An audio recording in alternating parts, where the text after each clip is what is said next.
and we have to really escalate the noise we make so that we'll be heard.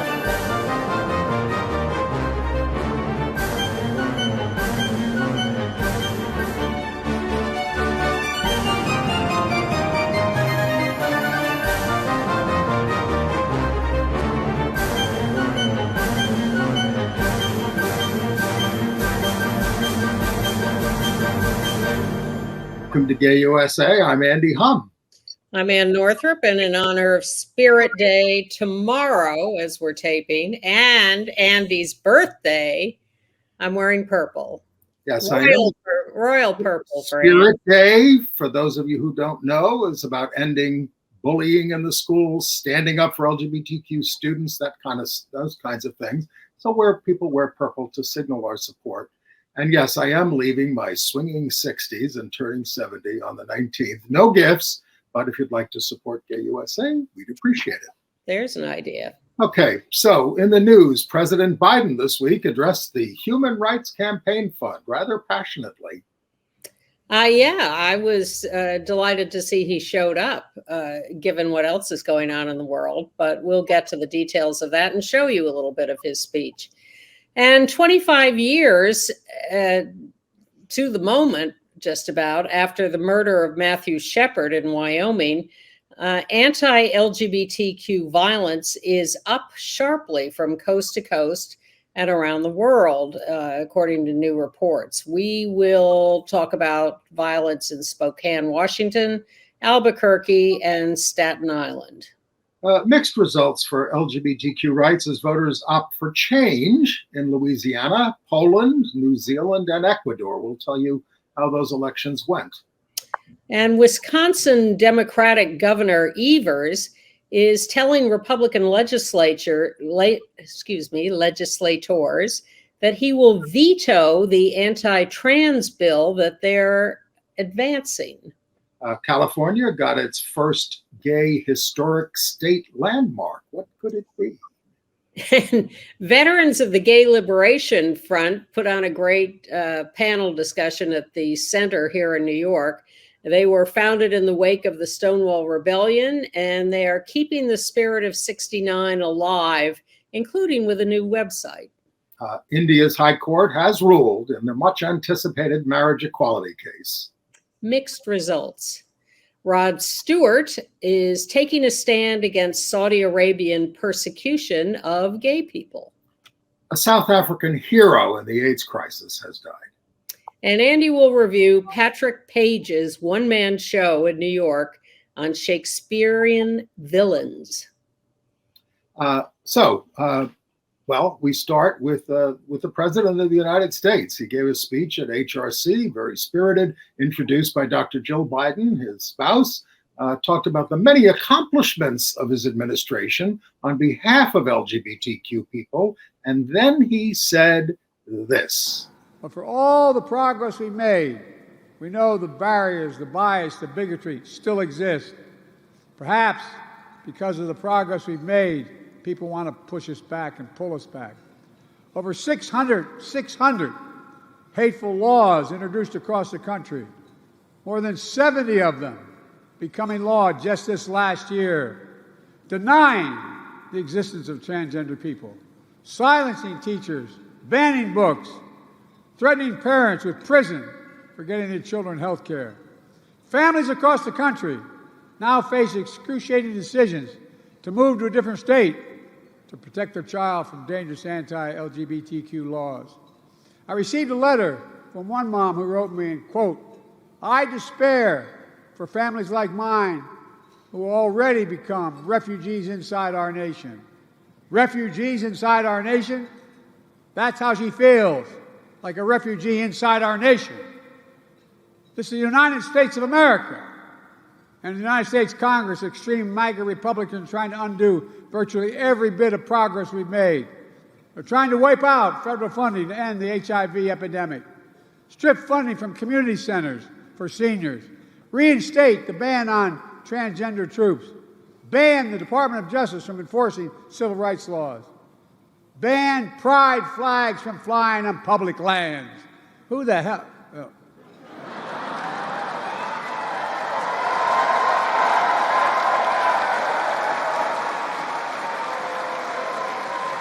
Not very presidential.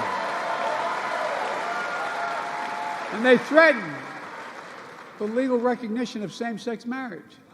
And these are just the cruel attacks on the LGBT community. They're attacks on the foundations of our democracy. You know, they take aim at our fundamental values and principles, like the right to free expression, the right to make our own health care decisions, the right to raise our own children. I'm never going to stand by and watch families terrorized, doctors and nurses criminalized, or any child targeted for who they are. It's who they are. I guess re-electing this guy should be a top priority, given what the Republican Party and Donald Trump and all those are standing for, almost all against all those things. Well, it was nice to see him and his wife get full minute standing ovation from everyone. It's nice that someone is full-throatedly supporting them. It was an astonishingly forthright and strong speech to be admired. And to show up and do it as he's about to go off to Israel in the middle of a war, as the Republicans are blowing up the Congress, I was impressed. And we will link to the entire speech in our email. It's about 20 minutes. And you can find all the speeches at the dinner there on YouTube from President Kelly Robinson of HRC and Matt Bomer and the other honorees at hrc.org.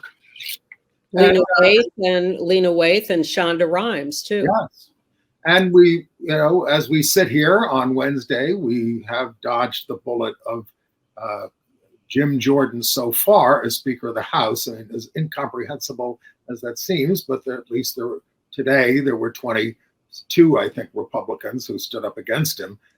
God knows where they're going to go next. Anybody we get from the Republicans is going to be very conservative, but Jim Jordan is a maniac. He is. He's consistently rated 0 on the HRC scorecards. He voted against the Equality Act, the Respect for Marriage Act.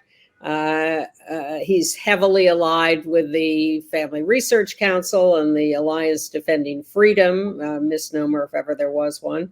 He's against trans people serving in the military or participating in school sports. And he's just an overall right-wing bomb thrower. His big push this year has been to indict Biden for some perceived crimes of Hunter Biden. Or impeach Biden. He's a maniac. And to give him power would be crazy. And one of the 4 former Ohio State wrestlers who testified that Jordan covered up for a sexual predator when he was an assistant coach there spoke last week and said, do you really want a guy in that job who chose not to stand up for the guys, us, while we were suffering there? And Elise Stefanik got up to nominate him for speaker and said, he's shown leadership in the Congress on the wrestling mat.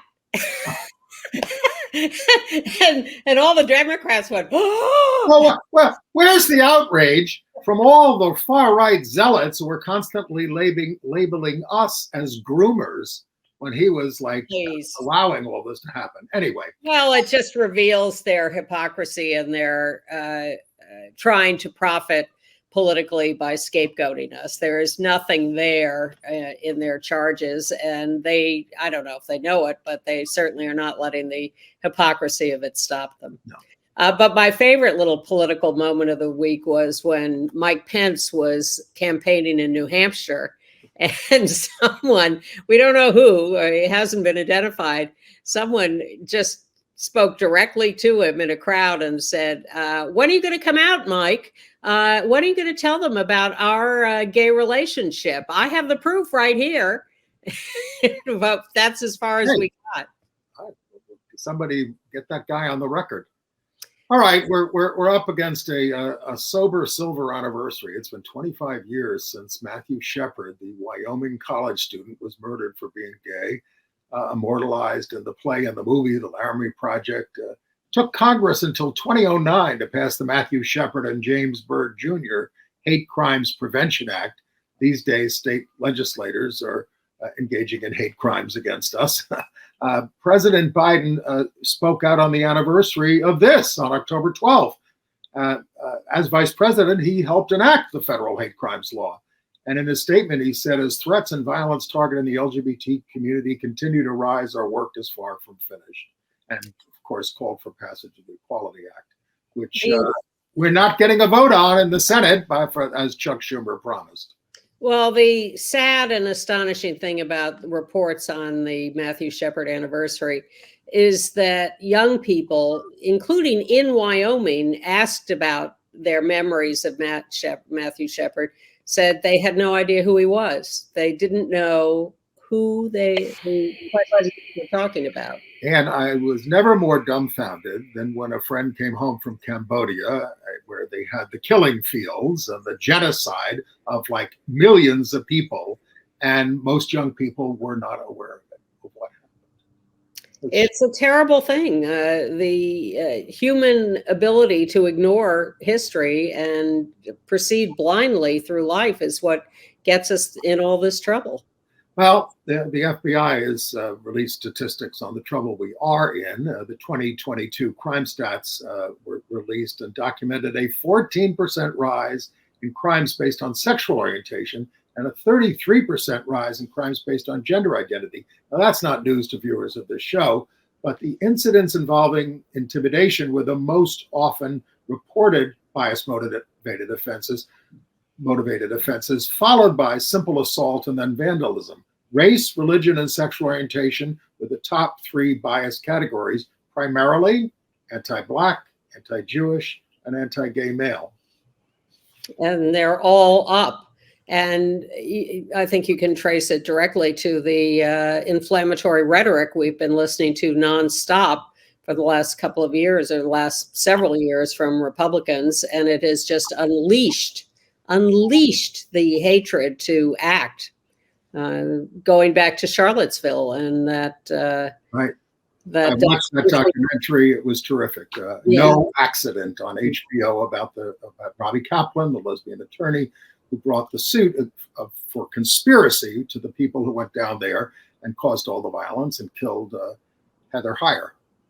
But you see that footage of the neo-Nazis in their white shirts and khakis marching around your old campus. And it's just even more vivid 8 years later. I don't blame UVA or Charlottesville. These were outside agitators. Completely. All right. By the way, if it's okay, since we're talking about Matthew Shepard and Laramie, and if Rich can find this picture, which I had a little later, let's go back to University of Wyoming. We told you about how some sorority sisters at Kappa Gamma at University of Wyoming sued not to have a trans sister, and their case was thrown out of court. We didn't tell you much about Artemis Langford, the 21-year-old trans woman who faced death threats in lurid posts that said she should be put through a wood chipper or hanged, egged on by the fascist media.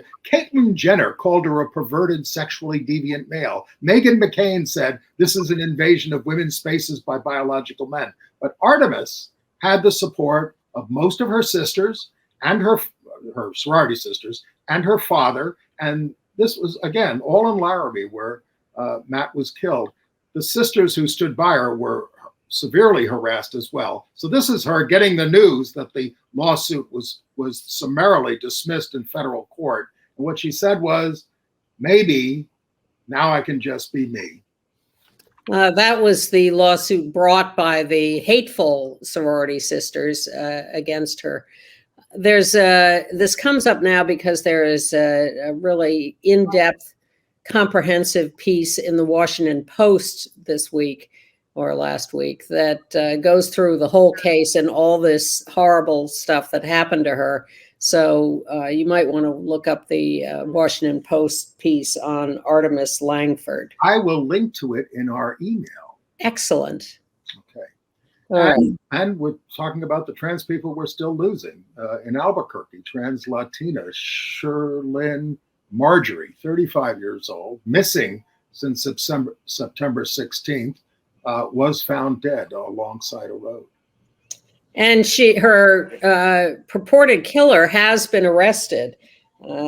He said that he was having a sexual relationship with her, but he is married, and he claims that she was threatening to tell his wife, therefore he killed her. She was a drag performer, and she was bound and beaten by him. And vicious murder, terrible.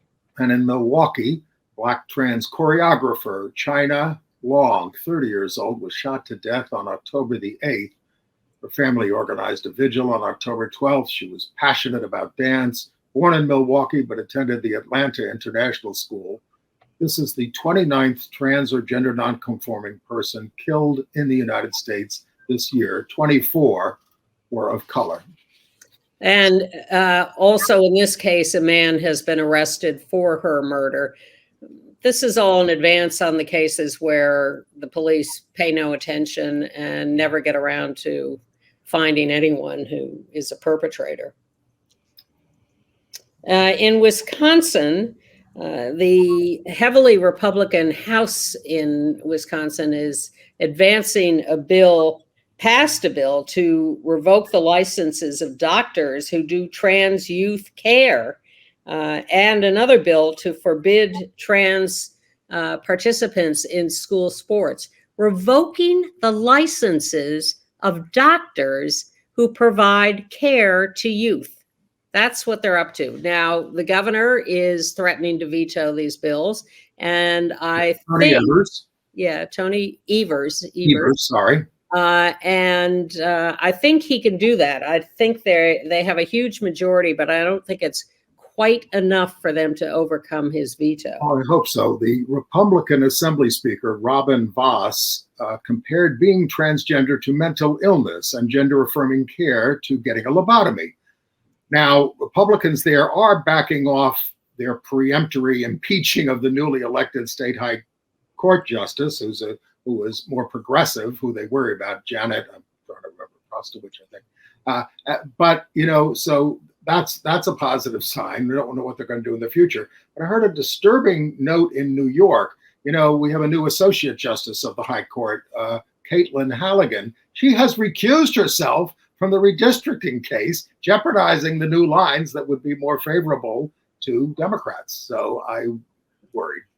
Well, and there's no explanation of why she has recused herself. I don't know if you know any more about that.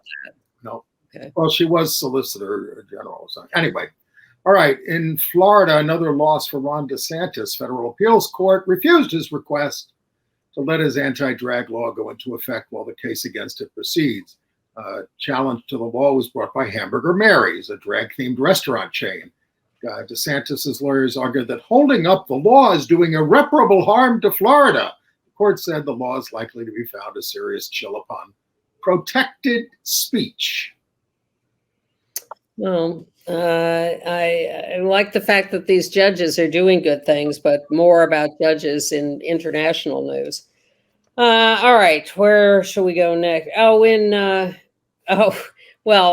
In Kansas City, Missouri, a Costco pharmacist is refusing to sell insulin needles, syringes, when he knows that they're going to be used for testosterone by trans male patients. Now, these are syringes that don't require a prescription. There's nothing to stop people from buying them, except when this pharmacist asserts some religious objection, moral objection. Well, let's put up our, hero of the week who was put through the ringer in Louisiana, Kaylee Timoney, in Walker, Louisiana. The principal of her school went off the deep end when he saw a TikTok video of the student body president there dancing at an off-campus after homecoming party. He chastised her for not living up to God's ideals, stripped her of her presidency, and revoked his endorsement for her scholarship. She started crying uncontrollably. The principal said he worried about her afterlife. This is a public school. He read her Bible verses and sent her home with a religious bracelet. Her mother complained, this is a public school. So dozens of students walked out in protest. Parents posted, "Let her dance" on social media. And under pressure, St. Pierre apologized, reinstated her as president, agreed to endorse her scholarship, but the deadline has passed for the scholarship.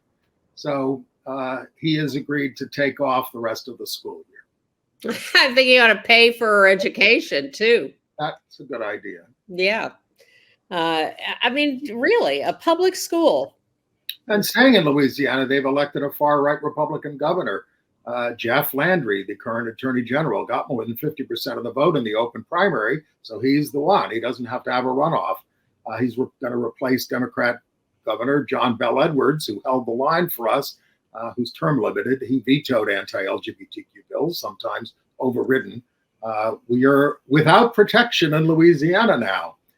He said at one point, "If you don't like what I'm doing, leave the state." I'm trying to understand how it is. I mean, I know Louisiana has become a more conservative state, but electing this guy as governor just is astonishing to me. I can't figure out how that's happening. And who can figure out what's happening on Staten Island in New York? A woman walks into a deli to buy some marijuana for a friend. Legally. Legal, yes.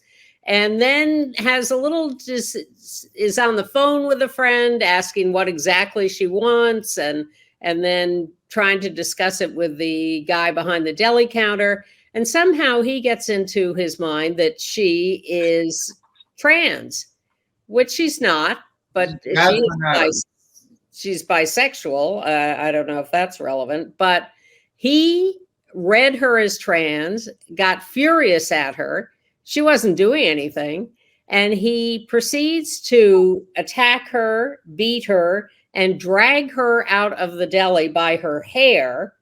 And then kicked her in the head. Yes. This is back on July 28th. The police have done nothing. So she filed a lawsuit against the deli saying, "Look, even if I was," this is her quote, "even if I was a transvestite, what does that have to do with anything?" Right. So this is the West Brighton Deli and Grill. The owners did fire. She called them when this happened in the middle of the incident. It took them 4 hours to show up. Well, the owners did fire the worker, but they won't identify him. She was apparently wearing a rainbow wristband. And of course, that's very triggering for a lot of right-wingers these days. Hey, what about all the Taylor Swift friendship bracelets? Are we going to get in trouble for those?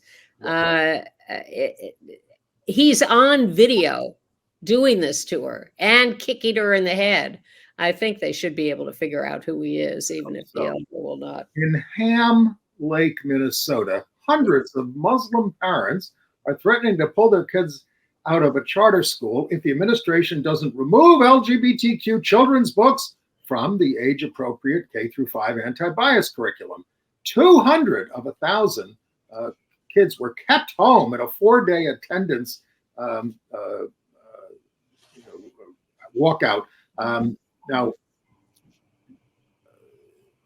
Minnesota has an opt-out thing. These people could be opting out of some of these lessons, but that's the school told them that. They don't want anybody to hear about this. No, because it is against their religion. Now, correct me if I'm wrong. I don't think this is a religious charter school. It's a charter school, but it's not religiously affiliated. Not a religious school. Right, but they are asserting their devoted need to not have any of this education in the school. Well, we may have a new hero soon in North Carolina. A 9-year-old trans boy is suing, along with his doctor, his family, and local LGBTQ organizations, for access to gender affirming care, which he is being denied. 9 years old. Fantastic. Yeah. In Spokane, Washington, in the Perry district, there's been an uptick in anti-LGBTQ vandalism, and we have a video report on this. Good evening. I'm here in the Perry district where several homes and a business were vandalized last night. Now the community says that they're shaken, but it makes their message of love and acceptance all the more important. This video was taken from the steps of Paul Dillon's home. He says this is the second time this week their pride flag has been stolen. And he says this wasn't the only damage. Dillon's campaign signs were slashed. It's terrifying. It's a really invasive feeling, and it's really hard to feel like our neighborhood here in Perry is just not under attack right now. Dillon says he has filed a crime check report, and he believes this attack was targeted. It's an attempt to scare LGBTQ plus communities. It's trying to intimidate and cause a lot of fear in the Perry district, and we're not going to stand for it. Dillon's home wasn't the only target last night. His neighbor Owen Williams, who's lived in the neighborhood for over a decade, says his flag wasn't stolen, but the person responsible certainly left a clear message. Over the course of one night of it being up, somebody ended up going up onto our porch and stabbing it. Williams says he knew something like this would happen, but his mom convinced him that's all the more reason to put it up. My mother wanted to kind of paint the picture that, like, hey, there's more of us than there are them, so there's no reason to kind of like fear like we should be able to express ourselves the way we want to. Around the corner, Wishing Tree Bookstore was left to pick up the pieces of the attack. Torn down flags, smashed pumpkins, and the remnants of egg. Owner Janelle Smith says these fear tactics won't work in the Perry district. In some communities, maybe it would work and it would scare people and then they would feel alone, but you don't get that here. Despite last night's incident, Dillon says their neighborhood will continue to support the LGBTQ plus community. We're going to continue to be loud, continue to stand in solidarity with LGBTQ plus communities. And at the end of the day, love will always win. In Spokane, Demetra Maragos, Nonstop Local. There was also an LGBTQ youth center sign that was defaced and a rainbow crosswalk that was damaged. When I first heard about this, I thought, oh, this is, some teenage kids who are just going out to do this and giggling about it. But man, you see that guy with the face mask disguising himself, and he looks full grown and is armed with a knife. It is scary. And it's good to see people not retreating in the face of this and just hiding their flags. But keep in mind, this symbol is identified by all the right-wing media as something that you need to oppose, and people are taking it upon themselves to commit acts of vandalism. Yeah. All right. In Philadelphia, we told you about the murder of gay AIDS and activist and journalist Josh Kruger, 39. The family of the 19-year-old suspect who was at large, Robert Davis there, says that Davis began a relationship with him involving drugs starting when he was 15 and threatened to post, he says that that Kruger threatened to post sexually explicit videos of him.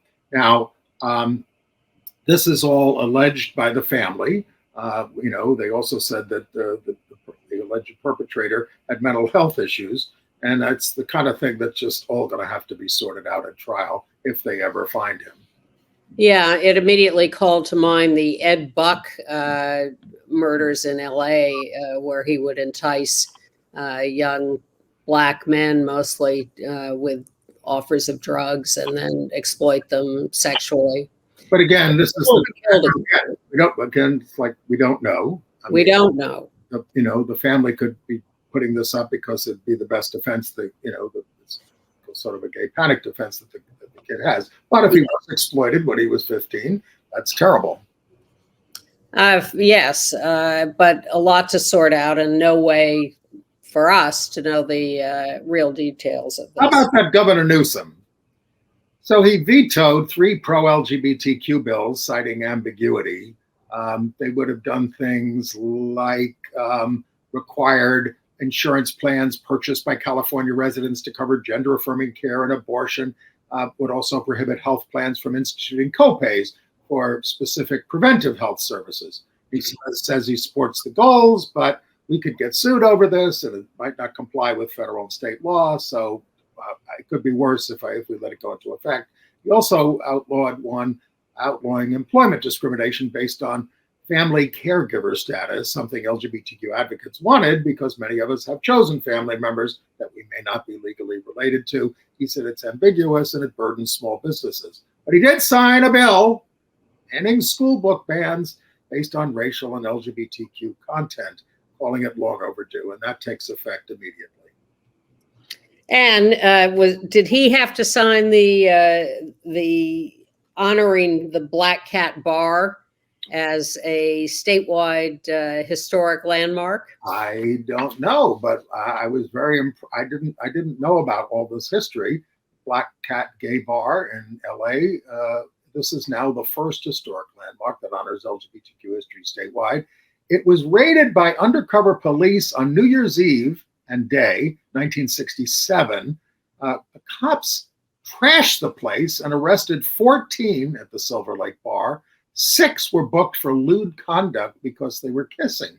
But here's a picture of the protest that erupted on February 1st. Hundreds of demonstrators outside the Black Cat demanding that the LA police stop attacking and arresting gay people with signs that read, "End illegal entrapment," and "Blue fascism must go." What's old is new.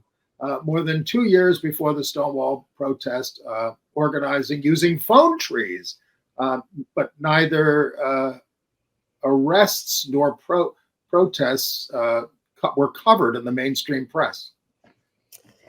And speaking of historic events and people, you attended the panel of the Gay Liberation Front veterans this past weekend in New York. There they are, our Mount Rushmore. That's Mark Horn, from left to right, Mark Horn, Mark Siegel, Perry Brass, Martha Shelley, Flavia Rondo, and John Knebel. Now, Martha was there talking about, her book. We had her on the show, her memoir. But she was asked on the panel, what made the Gay Liberation Front, founded right during the Stonewall Rebellion, different from the groups that came before? And she said the difference was that we didn't give a rat's ass about being respectable. So it was a militant group. It constantly engaged in protest. It spawned many other LGBT groups. We famously say, oh, it lasted a couple of years and it flamed out. It didn't. People went on to other groups and they just stopped meeting at GLF. They did all the other things. And all those people are still good activists. There they are. And someone once told me that the natural lifespan of any volunteer activist group is 3 years, but it does seed the movement. Yeah. And when you put out the image of rebellion and of self-respect and fighting back, that affects a much wider population and has led to the worldwide revolution we have now. So if you want to learn more about the Gay Liberation Front, they now have a website. It's glf-foundation.org. glf-foundation.org. You can read about all those people and about the history of the group. Admirable lineup. Really good. And I heard there was a great turnout for it. Yes, well, the place was packed. I mean, not a huge room, but it was. Some people care about history. Full of the best people.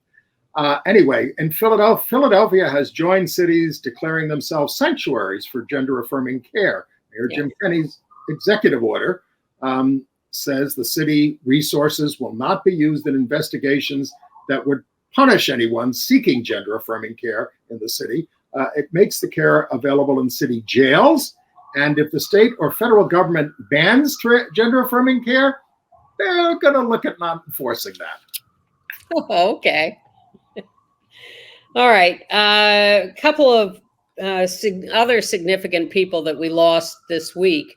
Rudy Perez, 93 years old, died of complications of asthma. Dancer and choreographer, a revolutionary and iconoclastic postmodern dancer refused to define the meaning of his dances. And he did all sorts of stuff. This is a picture from 1968 of his fundamentally important work, Countdown. But he did all sorts of wild stuff. He did stuff with cars in the street. He was all over the place. And when people would ask him, what's this about? What's the meaning of this? He would say, whatever you think. Born in the Bronx, started out in the Village doing his work, and moved to LA in 1978 and had a long career there, choreographed more than 100 dances. Survived by his partner, James Kovacs. And Margot Pahlavi, a high school phys ed teacher who became a lawyer and tirelessly lobbied the federal government for equal opportunity for women in college sports, fighting with the male-dominated NCAA, and pushed anti-discrimination bills that made no specific reference of school sports, such as Title IX of the Education Amendments of 1972, but that banned sex discrimination in education programs, which of course include sports. She was a lawyer for the Association of Intercollegiate Athletics for Women that pushed for implementation of this, athletic scholarships for women, equal funding for women's sports, and prioritized student athletics as a form of physical education, not just like it is for the men with scholarships and all that kind of stuff. So she was another native of the Bronx, taught phys ed at Hunter College High School, worked for feminist leader Bella Abzug in Congress, and a great pioneer. Really made sure that Title IX was interpreted and put into effect the way it was meant to be, because there was a lot of pressure to make it very narrow. And she fought against that and made sure that it had the effect it needed to have. She and her late partner, Katrina Renouf, had their own law firm, Renouf and Pahlavi. Okay. International news? Yeah. Well, the big news is from India with the much anticipated decision on same-sex marriage, and it was a letdown. Well, some people are interpreting it optimistically. Some are not so much. They said no. They said that the legislature has to do this. We can't. Then the chief justice. Before. Then the chief justice, in a minority opinion, decision, said, well, but you've got to start end discrimination, make the society free of prejudice for LGBTQ people. Well, you had the chance, Judge, and you passed on this. So anyway, they called for a high-powered committee to evaluate laws that discriminate against gay couples and deny. I think this committee is going to decide on benefits that should be enacted outside of the word marriage, various benefits to same-sex couples. Also, there are 28 states in India, and they are now empowered to legalize same-sex marriage state by state, as we started with in this country, as Mexico is currently doing. That's another way to get it going. But this is what I meant when I made a reference to judges earlier on, because we have relied very heavily on judges in this country to move us forward with a lot of their decisions, although now we look like we're hitting a little brick wall with the Supreme Court.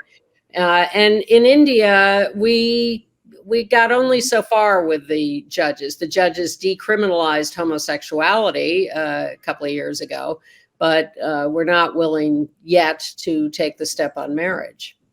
And, the government was very much against the Modi government, right wing. Yes. Against this, the lawyer for the government called same-sex marriage urban and elitist. But a Pew survey of Indians said 53% believe homosexuality should be accepted. And that's a 38% increase just since 2014. The plaintiffs, the LGBTQ people bringing the case, wanted to assert, as we did in this country, that the Constitution's guarantees of equal protection entitled us to marriage. The court said, no, marriage is not a fundamental right in the Constitution, and therefore we are not going to decide to award it to you. The the chief judge's opinion did go on and on and on about the validity of same-sex relationships and the need to end discrimination, blah, blah, blah. More Blah, sentiment, blah. more sentiment than law. And also said there should be no forced surgery on intersex people, no surgery required for trans people to get documentation, and no police harassment of LGBTQ people. And our pal, human rights activist Peter Tatchell, was over in Mumbai with Pliny Sukumani there to protest the International Olympic Committee. They're meeting to decide who's going to host the 2036 Olympics. And Peter is very concerned that it's what they're looking at is reactionary places like China, Egypt, Turkey, Qatar, and Indonesia.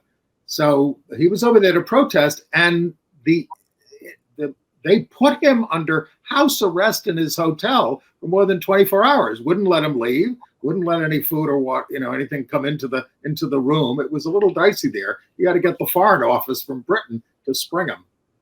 The thing about the Olympics these days is no country wants to host them because they're expensive and a lot of trouble.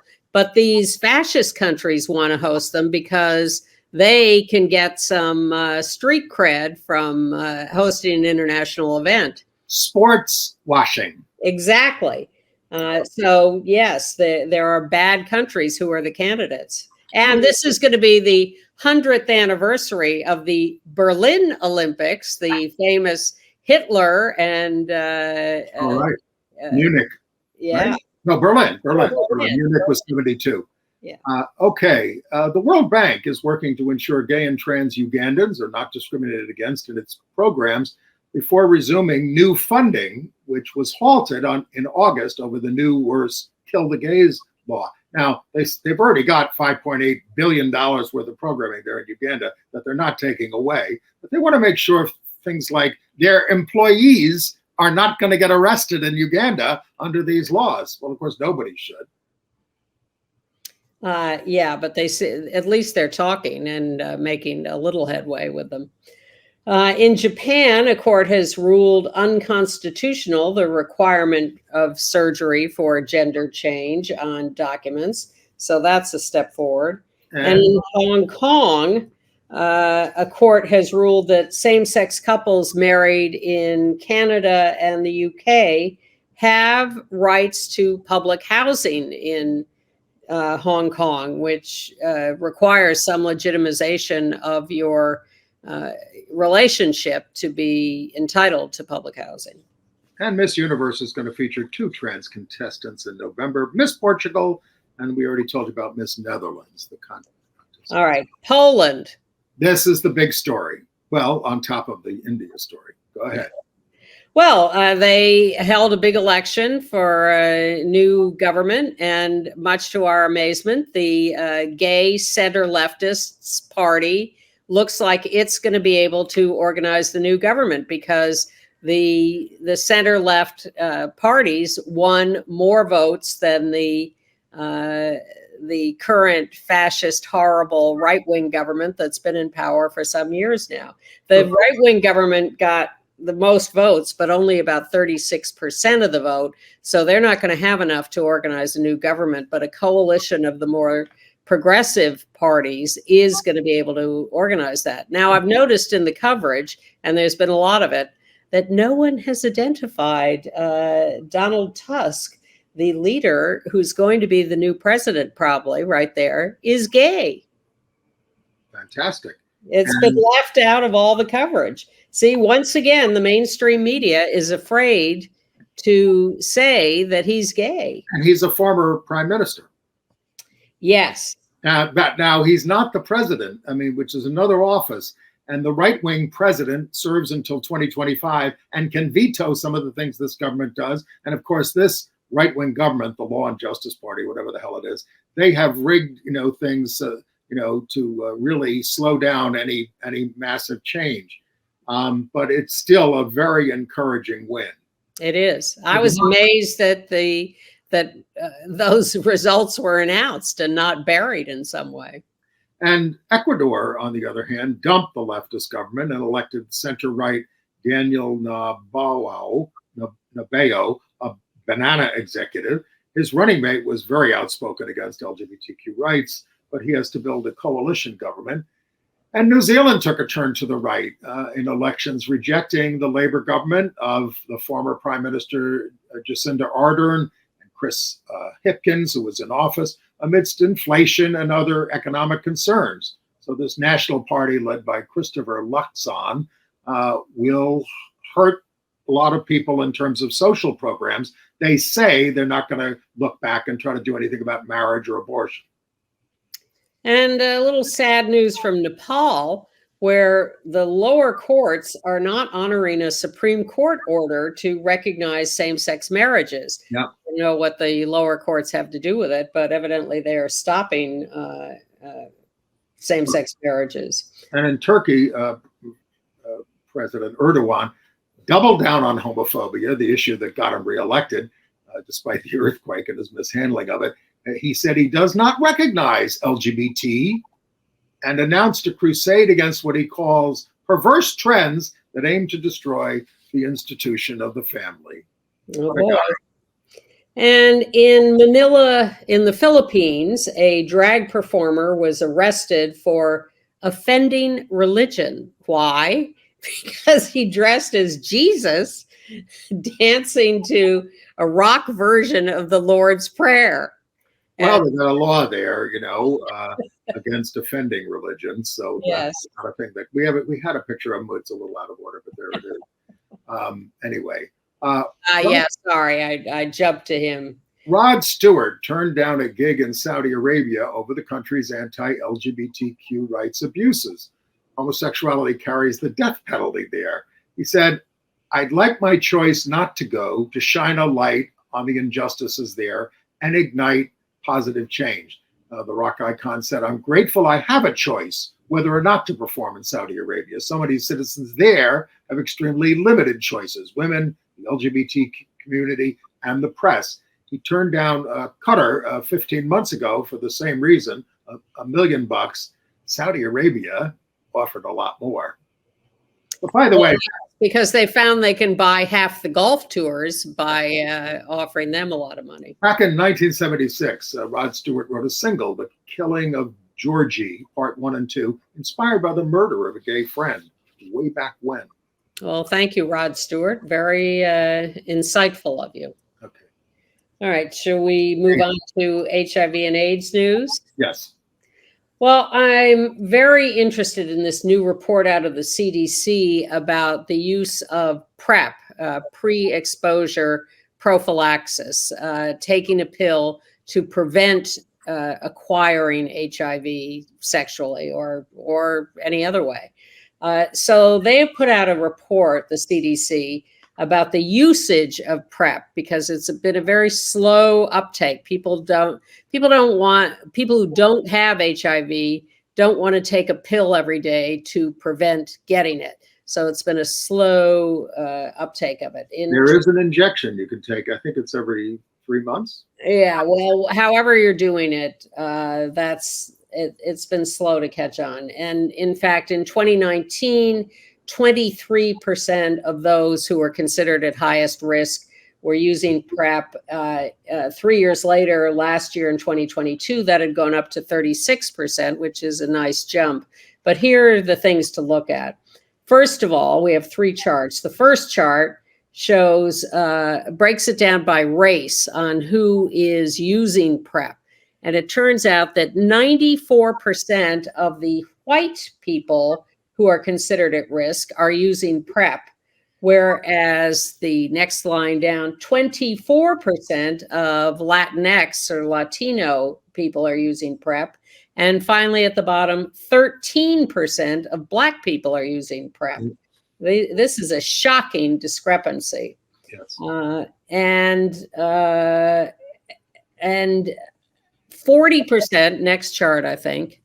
Next chart, 40% of men who are considered most at risk are using PrEP, whereas 15% of women most at risk are using PrEP. new infections are mostly in gay and bisexual men, third chart. Yeah. On the left are the, well, the whole chart is of people, new infections with HIV. And the section on the left is gay and bisexual men. This is 2021. And the next categories are heterosexual women, heterosexual men, and people who inject drugs. So we see by this that it is gay and bisexual men who are most at risk for HIV infection and are getting it most, but white men are the ones taking advantage of PrEP. They, if you can go back to chart 3, the new infections, it is Black men on the left with the highest number of new infections.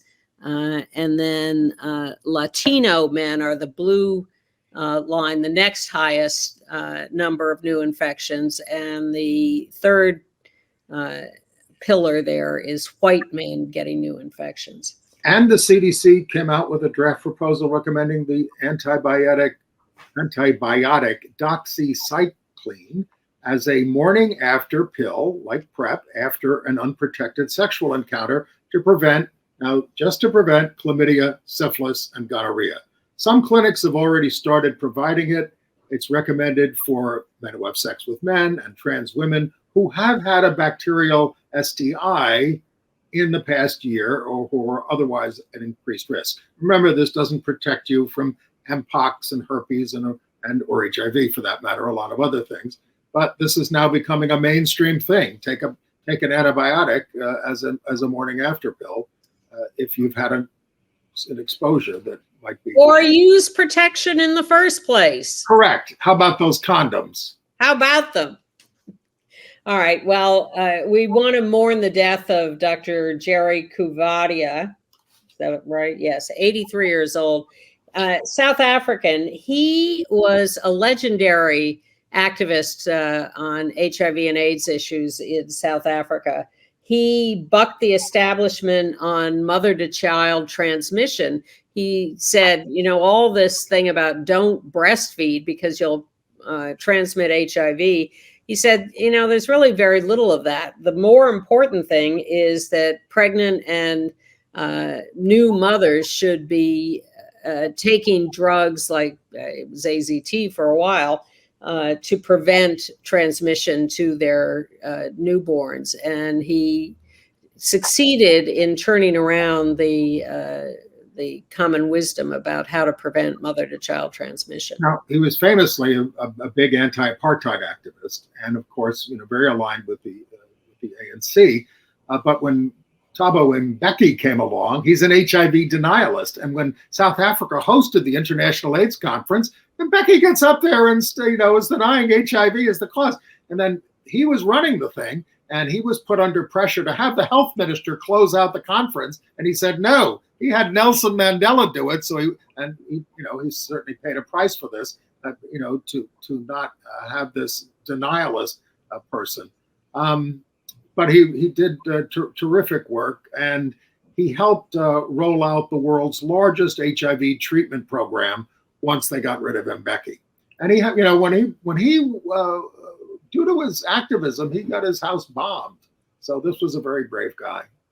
Well, it is the theme that we emphasize week after week on this show, the power of the individuals or small groups grassroots people who stand up and fight back and insist on the truth, and how important every single one of them is, because people in power, establishment people, are less likely to search for the truth and the right way to act. I mean, look what the Republicans are doing in Congress, and look at the India Supreme Court refusing to legalize same-sex marriage. It is the powerful who are less likely to do the right thing. All right. No, seriously. And folks, I hope that, look, it's something we all have to reflect on. What more can we do? Just what can we do? And it can just be small acts in daily life. Just speaking up to object when someone says something bigoted or dangerous. Making, that library in Michigan that was shut down because the right wing stood up and wanted to defund it and succeeded in that. Well, now a year and a half later, they've turned it around and the right wing has sort of disappeared and it's all calmed down. And the Patmos, Michigan, the sane people are back in charge. So I've come to think that there are these waves of hysteria that screw things up, but they do pass. Yes, and in Bucks County, Pennsylvania, where they have a right-wing school board, it woke people up, and now people are working on getting better people elected this year. But we've really got to emphasize the need to turn around the Congress next year, not to mention school boards and local legislatures and everything else. We have a big chance. And with elections coming up in a couple of weeks here, too. It's a tough country. All right. End of the lecture. A few more news items. Yeah. I saw a documentary that's being released next week, streaming online and on DVD, The Life and Times of Allen Ginsberg. It's actually quite fascinating. It's very personal. There's a lot of him reading some of his work and talking, a lot of people talking about him who are quite fascinating from those times, a lot of old video, young Joan Baez talking about Allen Ginsberg. So keep your eye out for that. You've seen Patrick Page as Hades in Hadestown, for which he was nominated for the Tony, and Green Goblin and Spider-Man Turn Off the Dark. He has a flair for portraying villains. He was also one of the stars of the cross-dressing drama Casa Valentina by Harvey Fierstein on Broadway. But now he's brought his one-man show on how Shakespeare invented the villain. All the Devils Are Here, off Broadway to the DR2 Theater there on East 15th Street. And I just say this is not to be missed. He fills an intimate space. It's not a big theater, with his famously sonorous bass voice, but it gives you keen insights how Shakespeare turned his villains into recognizable human beings. You have to remember these people are actually of our species. And he gives an expert commentary, so he portrays a lot of the villains. He can be chilling, certainly, but also very funny, just as Shakespeare's villains can. So it's a memorable 80 minutes. We were happy to be at the Tassos Gala last night, and they next week are doing their annual free Halloween short plays evening, which should be a lot of fun. So you might want to try that. We'll check that out. And yes. Kevin Spacey has a movie coming out, Control. And he spoke at Oxford at a thing against cancel culture. He's totally unrepentant. Yeah, well, he got a big standing ovation for that, too. But check out Tassos, The Other Side of Silence, and their Halloween shorts. And we'll see you next week.